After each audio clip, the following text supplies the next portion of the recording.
अस्सलाम वालेकुम। मेरा नाम अहमद है। हम 5 बहन भाई हैं। अब्बू मेरे बीमार हैं। मेरा एक्सीडेंट हुआ, मेरी टांग टूट गई थी।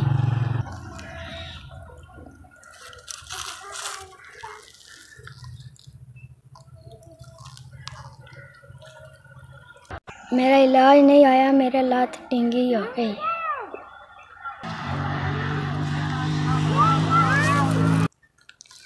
मेरे भरा को आँख पर चोट लगी थी, हम इलाज नहीं करा सकते।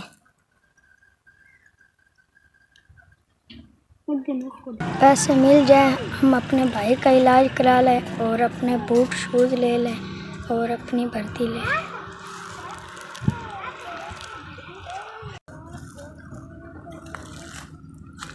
मेहरान मलक, तुम्हारी मेहरबानी, तुमने हमको तुम्हारा 5000 रुपया मिल गया और तुम्हारी कारोबार में बरकत पाए।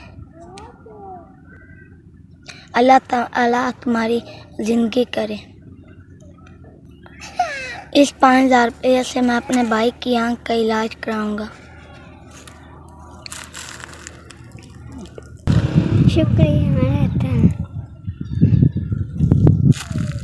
मेहरान मलक, आपका अल्लाह ताला ज़िंदगी करे। अल्लाह ताला किसी का मोहताज ना करें।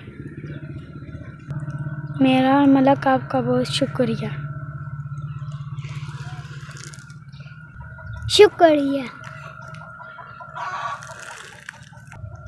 मेहरान मलक, तुम्हारी ज़िंदगी है।